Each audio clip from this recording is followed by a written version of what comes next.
지난주 강해 말씀의 본문의 마지막 절이 이렇게 끝납니다. 요한복음 5장 39절인데요. 너희가 성경에서 영생을 얻는 줄 생각하고 성경을 연구하거니와 이 성경이 곧 내게 대하여 증언하는 것이니라.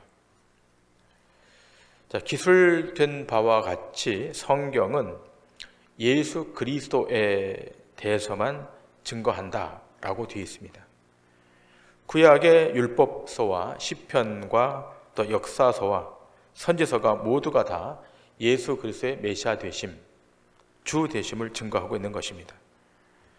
단지 제사 제도와 정결 의식만 완성된 것이 아니라 그 성전과 11조와 헌물과 안식일과 달과 절기, 그 모든 것들이 예수 그리스도를 증거하는 것으로 귀결되는 것입니다. 여러분, 제가 지금까지 목회해온 것도 그렇지만 앞으로 목회할 시간도 그 성경을 통해 예수 그리스도만을 증거하려고 애를 쓸 것입니다. 설교 시간에 여러 간증거리나 또 여러 스토리들이 있지만 그보다 본원적이고 근원적인 기독교 신앙의 주제, 예수 그리스도, 그분에 대한 말씀을 최대한 증거하려고 합니다. 설교자는 성경을 가지고 개인적이고 현세적인 가치관의 복이라는 것을 추구하는 것을 말하지 않아야 하는 것이고, 동시에 성경을 가지고 교회를 성장시키고 부흥시키는 비결이 담긴 것처럼 주장해서도 안 되는 것입니다. 성경의 가장 본원적이고 근원적인 주제인 예수 그리스도가 누구이시고 그가 어떻게 이 세상 가운데 오셨고 어떻게 구속 역사를 이끌어가고 계신가를 끊임없이 설교자는 말씀을 통해 설교해야 되는 것입니다. 제가 이렇게 말씀드리는 것에 대해서 여러분들이 별 의의가 없을 줄로 압니다. 자, 그러나 이렇게 계속 말씀이 선포되게 될 때 우리가 한 가지 가지게 된 어려움이 있는데, 그것은 사람의 존재 가치가 별 볼 일 없어진다라고 하는 것입니다. 가치가 없어지는 정도가 아니라 하나님 앞에 죄인으로 서게 되어 늘 위로부터 오는 은총과 긍휼을 받아야 하는 입장으로 바뀐다고 하는 것입니다.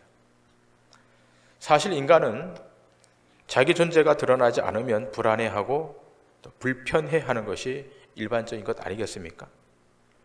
뿐만 아니라 사람이란 자기의 존재 가치를 인정받는 것으로 기뻐하고 즐거워하는데 그런 것을 다 무시해버리고 죄인이라고 말하는 것을 누가 좋아하겠습니까? 그것도 몇몇 가지의 죄를 지었기 때문이 아니라 아예 죄인으로 태어났기에 우리가 태어나면서부터 행하는 모든 마음의 생각과 행위가 악하다는 이 성경의 평가 앞에서 과연 그것이 우리의 존재 자체를 어떻게 평가하고 있는가라고 하는 것입니다. 아마 일반인이라면 이러한 성경의 선언 앞에 모두가 다 도망가게 될지도 모르겠습니다. 내가 내 돈 내고 예수 믿고자 왔는데 나를 인정해 주기는커녕 오히려 죄인이라 그러니까 누가 그것을 좋아하겠습니까? 그럼에도 불구하고 신앙의 영역 안에서는 이 지점을 반드시 극복하고 넘어서야 되는 것입니다.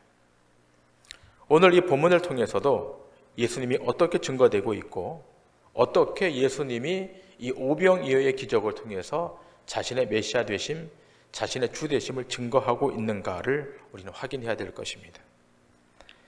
우리는 어려서부터 이 오병이어의 이 기적의 사건을 너무나 많이 들어와 알고 있습니다.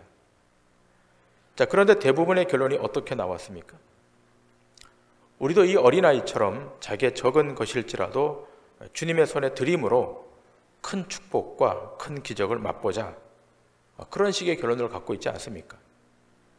또 오늘 제목을 보시면 또 그렇게 미리 그렇게 생각하시는 분도 있을지 모르겠습니다. 그런 까닭에 이 주일학교 어린이 설교를 해도 어른 설교를 해도 이 어린아이의 이 도시락 바친 사건에 머물러 있는 경우가 많습니다. 자, 그런데 성경은 놀랍게도 단 한 번도 도시락 바친 이 어린아이를 칭찬한 적이 없고, 우리도 어린아이처럼 우리의 가진 것을 바쳐서 하나님의 기적을 맛보자라고 하는 식의 성경의 주장도 없다는 것입니다. 자, 그래서 오늘 이 밤에 오병이어가 주는 기적의 교훈이 뭔가를 조금 더 깊은 차원에서 생각하길 원합니다.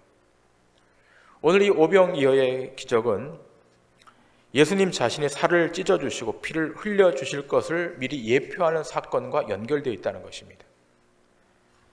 어린아이 도시락 바치듯이 우리도 우리의 적은 것을 바쳐서 주님의 손에 올려놓아서 주님의 축사하심을 맛보므로 기적을 경험하자, 이런 식이 되어버리면 결국 우리는 성경의 본문을 가지고 자기 욕심에 동원한 것에 불과하다라고 하는 것입니다. 자, 오늘 이 본문에서 과연 무엇을 말씀하고 있는가를 이 본문을 조금 더 깊이 추적하면서 말씀을 생각하도록 합니다. 먼저 1절과 2절입니다. 그 후에 예수께서 디베랴의 갈릴리 바다 건너편으로 가시매 큰 무리가 따르니 이는 병자들에게 행하시는 표적을 보았음이러라. 예수님이 갈릴리 바다 건너편으로 가셨는데 많은 사람이 따라 나선 겁니다. 왜 따라 나선 겁니까? 이 본문 2절에 기록된 바와 같이 예수님이 병자를 고쳐주시니까 그 표적을 보고 따라 나선 것입니다. 자, 이 많은 무리가 예수님을 따라온 이유는 하나였습니다. 기적을 보기 위해서, 신비한 기적을 맛보기 위해서, 그리고 자기 몸에 있는 병이라도 좀 고쳐볼까 하고 따라 나선 것입니다.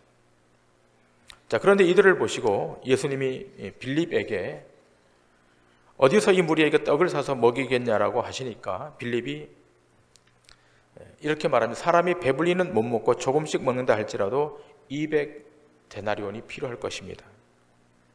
당시 한 데나리온이 성인 남자의 하루 일당입니다. 자, 그러면 좀 적게 잡아서 하루 일당이 5만 원이라고 할 때 1,000만 원의 돈이 있어야 될 것입니다. 그때 안드레가 한 아이의 도시락을 가지고 옵니다. 그러면서 이렇게 말하지 않습니까? 요한복음 6장 9절입니다. 여기 한 아이가 있어 보리떡 5개와 물고기 2마리를 가지고 있나이다. 그러나 그것이 이 많은 사람에게 얼마나 되겠사옵나이까? 자, 그러자 예수님께서 이것을 받으시고 사람들을 앉게 하십니다. 그리고 축사하시고 사람들에게 떡과 고기를 나누어 주십니다. 그 결과 5,000명이 먹고도 12바구니가 남았습니다. 자, 이 기적을 보고서 사람들이 어떤 반응을 나타냅니까? 본문 14절과 15절입니다. 그 사람들이 예수께서 행하신 이 표적을 보고 말하되 이는 참으로 세상에 오실 그 선지자라 하더라. 그러므로 예수께서 그들이 와서 자기를 억지로 붙들어 임금으로 삼으려는 줄 아시고 다시 혼자 산으로 떠나가시니라. 자, 우리 조금 전에 보았던 본문 2절에서 많은 무리가 예수님을 따라 나선 이유가 무엇이었습니까? 병자를 고쳐준 기적 때문이었습니다. 자, 그런데 이제는 어떤 기적까지 본 것입니까? 빵 문제를 해결해 주는 기적까지 본 것입니다.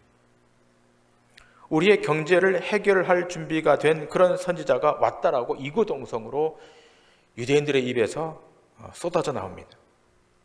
그러니까 유대인들이 이제 이분을 임금으로 삼자라고 여론을 조성합니다.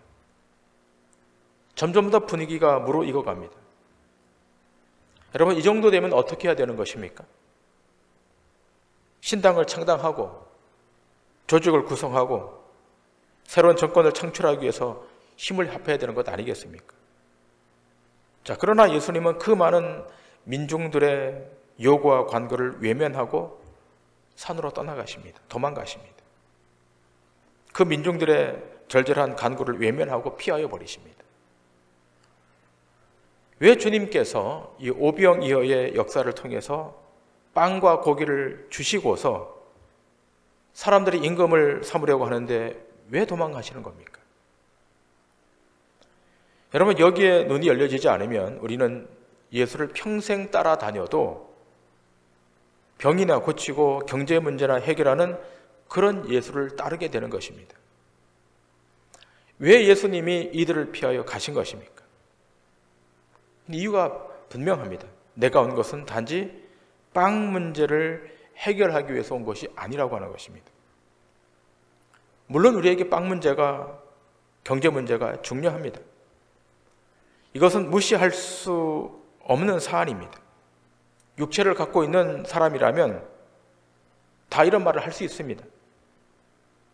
먹어야 사는 것입니다. 먹어야 생존하는 것입니다. 우리가 여기서 예배 드리는 것도 빵 문제가 해결되었기 때문에 어쩌면 모였다고 말할 수도 있을 것입니다. 지금 집에서 처자식이 굶주리고 있는데 여기서 한가로이 예배를 드리고 있을 사람이 누가 있겠습니까? 어떤 사람이 기독교란 중산층의 취미생활이라고 정의했다 그럽니다. 굉장히 기독교를 비아냥거리면서 정의한 내용일 것입니다. 빵 문제는 중요한 것입니다. 의식주의 문제도 중요합니다. 자, 지금 유대인들이 병 고치는 문제도 해결하고 빵 문제도 해결해 주니까 이 유대인들은 자신들이 기다렸던 메시아가 왔다라고 환호했습니다. 유대인들이 기다렸던 메시아상. 현재 이들은 로마의 압제 아래에 있습니다. 또 경제적인 착취를 당하고 있습니다. 엄청난 성전세를 내야 했고 종교세를 내야 했고 로마에게 세금까지 갖다 바쳐야 했었습니다. 당시 초대 교회 문헌사를 보게 되면 자기 수입의 5분의 1을 세금으로 갖다 바쳤다 그럽니다. 그러니까 기득권층을 제외하고는 대다수가 가난한 사람들입니다. 자, 이러한 때에 자기들의 필요를 채워줄 수 있는 메시아가 왔다고 하니까 얼마나 흥분되고 감격스러웠겠습니까? 유대인들은 그런 생각을 했을 것입니다. 이 메시아가 우리를 로마의 압제에서 해방시켜 줄 것이다. 반드시 우리에게 자유와 독립을 허락해 줄 것이라고 생각했을 것입니다. 아마 그러한 생각은 유대인들 대부분이 그런 생각을 했을 것입니다. 여러분, 이러한 메시아 사상은 어느 민족이나 다 가지고 있습니다. 우리나라에도 삼국시대 때, 고려시대 때도 있었던 사상입니다. 정토신앙 안에 보면 그런 메시아가 와서 우리를 구원해 줄 것이다라고 하는 사상이 있습니다.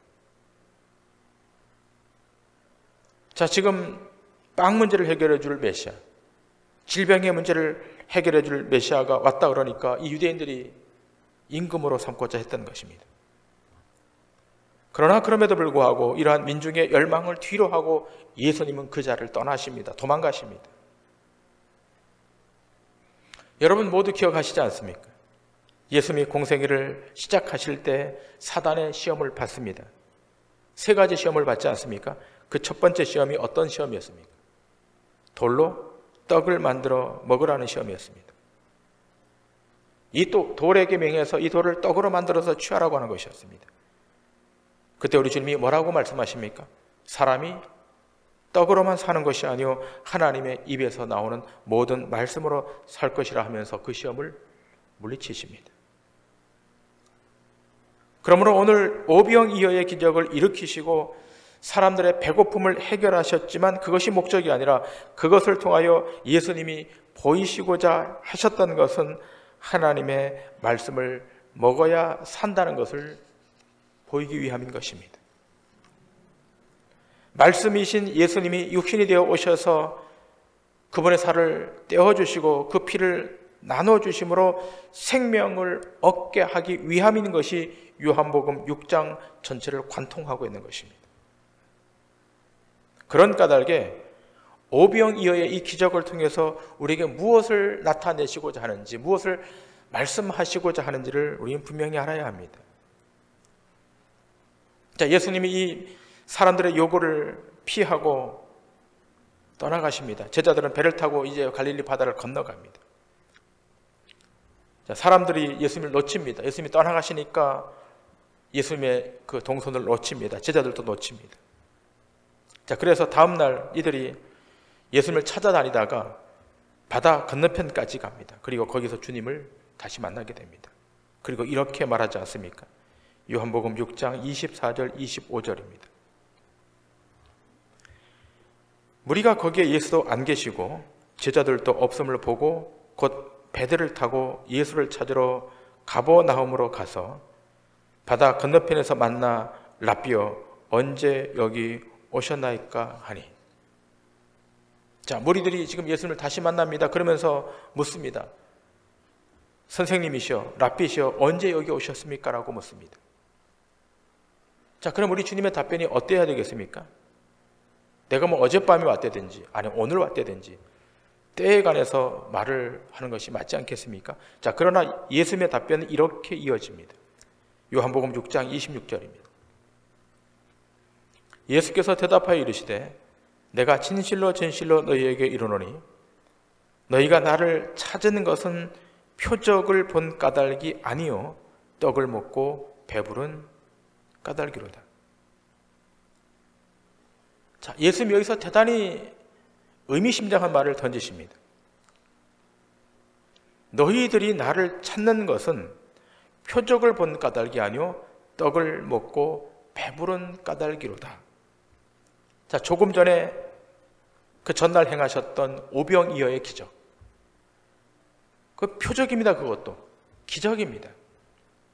놀라운 기적이 일어났습니다. 그들이 다 오병이어를 먹고 다 배가 불렀습니다. 많이 먹고도 12광줄이나 남았습니다. 자, 그것도 표적인데 오늘 주님은 다른 표적을 이야기합니다. 너희가 나를 찾는 것은 표적을 본 까닭이 아니요 먹고 배부른 까닭이로다. 오병이어의 기적도 표적인데 그거 말고 우리 주님은 다른 표적을 여기서 이야기하고 있다는 겁니다. 여기서 예수님과 예수님을 따르는 수많은 무리들의 지금 분리가 일어나는 겁니다. 건널 수 없는 강처럼 지금 확연히 나뉘어지고 있습니다. 그리고 가까이서 따랐던 예수님의 제자들은 어떻습니까? 예수님의 제자들도 마찬가지입니다. 예수님은 지금 예루살렘을 향하여 서서히 지금 올라가고 계십니다. 십자가를 지러 지금 가시고 있는 것입니다. 자, 그런데 그 길을 따라오던 이 제자들은 누가 더 높은 자를 차지할까에 관심이 있어서 다툼이 일어나고 있습니다. 자, 여기 이 대목에서도 예수님과 제자들 사이에 분리가 또 발생하고 있습니다. 예수님은 십자가를 지러 죽으러 가고 계시는데 그걸 아는지 모르는지 제자들은 자기 영광을 받겠다고 서로 높은 자리에 앉겠다고 싸우고 있습니다. 여러분, 이것이 인간입니다. 이것이 죄인된 인간의 실존입니다. 우리 주님이 말씀합니다. 너희가 나를 따르는 것은 먹고 배부른 까닭이로다. 표적을 본 것이 아니라 먹고 배부른 까닭이로다. 자, 그러면 우리 주님이 말씀하신 그 표적, 어떤 표적이겠습니까? 그리고 유대인들이 구해야 됐어야 될 표적은 어떤 표적이어야 되겠습니까? 제가 강해 설교를 통해 수차례 말씀드렸던 것처럼 그 표적은 하나의 표적밖에 없는 거예요. 예수님에게 있어서의 표적은 요나의 표적밖에 없는 거예요. 유대인들이 지금 예수님을 따랐다면 병 고치는 표적이 아니라 먹고 배부른 이 오병이어의 기적, 이런 가시적 현상적으로 나타난 이 표적이 아니라 정말로 본원적으로 본질적으로 구해야 했었던 표적은 요나의 표적밖에 없었다는 것입니다. 그 요나의 표적이 마태복음 16장 1절부터 4절에 등장합니다. 바리새인과 사두개인들이 와서 예수를 시험하여 하늘로부터 오는 표적 보이기를 청하니 예수께서 대답하여 이르시되 너희가 저녁에 하늘이 붉으면 날이 좋겠다 하고 아침에 하늘이 붉고 흐리면 오늘은 날이 굳겠다 하나니 너희가 날씨는 분별할 줄 알면서 시대의 표적은 분별할 수 없느냐. 악하고 음란한 세대가 표적을 구하나 요나의 표적밖에는 보여줄 표적이 없느니라 하시고 그들을 떠나 가시니라. 바리새인들과 서기관들도 표적을 보여달라는 겁니다. 하늘이 갈라지는 표적, 하늘이 두 동강이 나는 표적, 신비한 표적을 보여달라 그러는 겁니다. 그때 예수님이 뭐라 말씀합니까? 내가 너희들에게 정말로 보여줄 표적은 요나의 표적밖에 없다라고 말씀하시고 그 자리를 떠나가십니다. 자, 지금 읽은 이 본문, 마태복음 이 본문에 등장한 이 요나의 표적은 예수님께서 십자가에 달려 돌아가시는 그 사건을 상징하면서 말씀하고 계시는 거예요. 그리고 이것은 예수님께서 하나님의 아들이심을 분명히 하면서 말씀하시는 내용입니다. 따라서 세상에서 유일한 표적, 단 하나의 표적은 다름 아닌 육의 소욕을 가진 인생이 하나님의 아들로 거듭나는 것뿐이라는 말씀을 지금 하고 계시는 거예요. 요나가 보여주는 동화 같은 이야기는 단순히 하나님의 명을 어기면 안 된다라고 하는 것도 아니고, 또 하나님은 큰 고기를 보내서 요나를 살려주심과 같이 기적을 통해서 사람을 구하시는 것도 아닌 것입니다. 여러분이 알다시피 요나는 하나님의 명을 거역하고 자기가 뜻한 곳으로 가다가 풍랑을 만났습니다. 그리고 그 풍랑 때문에 요나는 바다에 던져짐을 당하게 됩니다. 왜 이런 요나에게 고난이 온 것입니까? 하나님의 낯을 피하고 도망가다가 그렇게 된 것입니다. 하나님의 낯을 피하고 도망가다가 그렇게 던져짐을 당한 겁니다. 여러분, 여기서 우리 신자가 누구인가를 확인하게 됩니다. 신자란 하나님의 면전 앞에 설 수 있는 자입니다. 그리고 날마다 그의 얼굴을 구하는 자가 신자입니다. 그런데 하나님의 낯을 피하려고 그 자를 떠난 거예요. 그러자 요나에게 큰 고통이 다가왔습니다. 이 요나가 바다에 던져집니다. 그러나 바다에 던져진 요나는 하나님이 준비하신 큰 물고기 안에 갇히게 됩니다. 그 안에서 3일 동안 갇히게 됩니다. 그런데 기적같이 3일 만에 물고기 뱃속에서 나와 육지로 돌아오게 됩니다. 그리고 다시스로 가던 발걸음을 멈추고 니느웨를 다시 향합니다.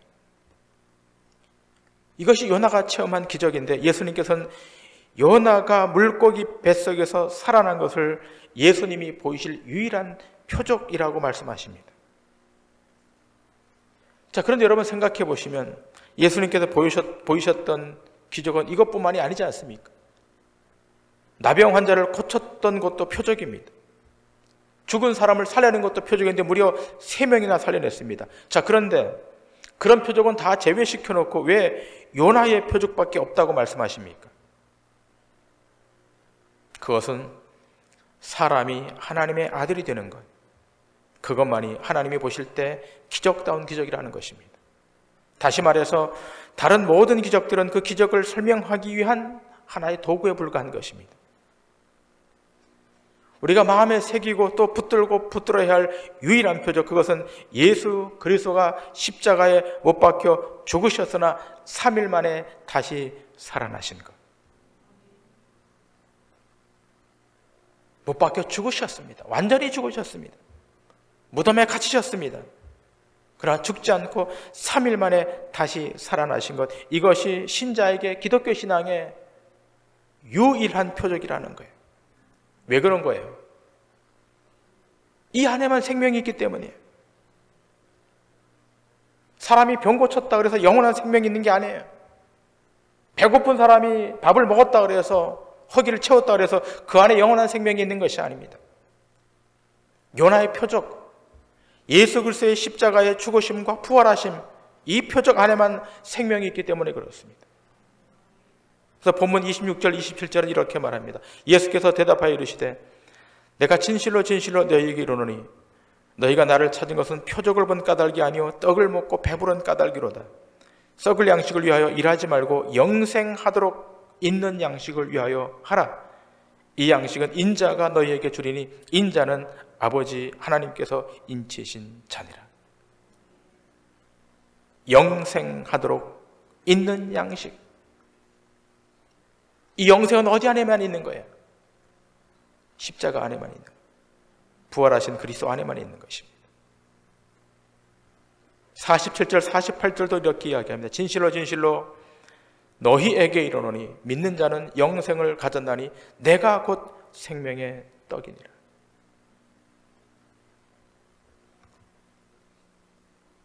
오병이어의 기적은 결국 무엇을 증거하는 것입니까?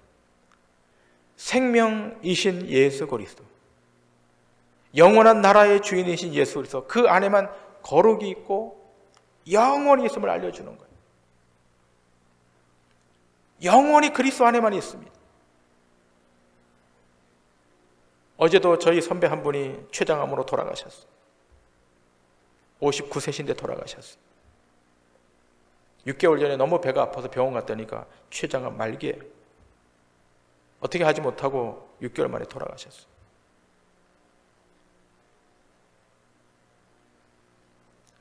여러분, 이 땅에는 영원하지 않아요. 여러분의 육체도 영원할 수가 없어요. 권력도 영원하지 않아요. 내년에 대선 때문에 싸우지 않습니까? 권력이 영원하지 않아요. 영혼은 그리스도 안에 있고, 거룩은 그리스도 안에 있고, 생명도 그리스도 안에 있는 것입니다. 우리가 지금 본문으로 보고 있는 요한복음, 이 요한복음의 저자인 사도 요한은 요한복음 1장을 시작하면서 이렇게 전제하고 있지 않습니까? 요한복음 1장 3절 4절 보십니다. 만물이 그로 말미암아 지은 바 되었으니 지은 것이 하나도 그가 없이는 된 것이 없느니라. 그 안에 생명이 있었으니 이 생명은 사람들의 빛이라.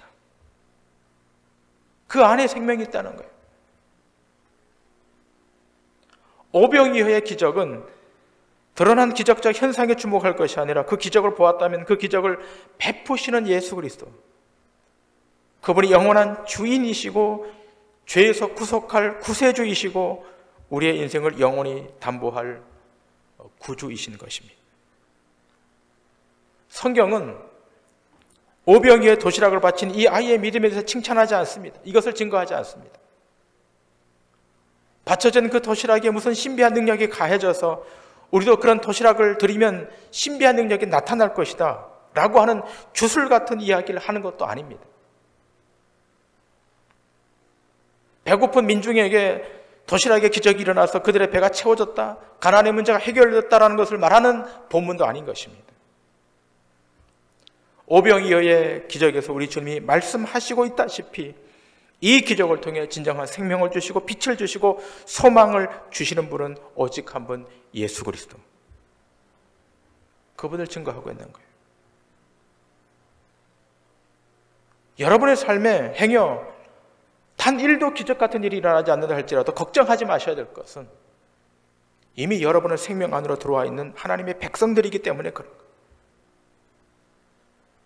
이상한 것을 찾아다니지 마세요. 내 삶에 갑자기 신비한 뭔가 딱 발생하리라고 예상하지 마세요. 그런 일은 없습니다.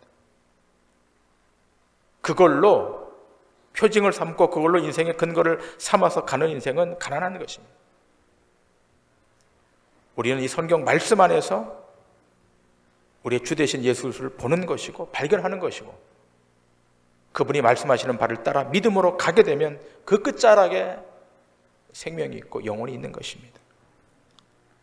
바라기는 삶이 비록 힘들지라도 그 주님만을 의뢰하시고 신뢰하시고 믿음으로 따라가셔서 세상 앞에 넉넉히 승리하는 믿음의 승리자들이 다 되시기를 주님의 이름으로 간절히 축원합니다.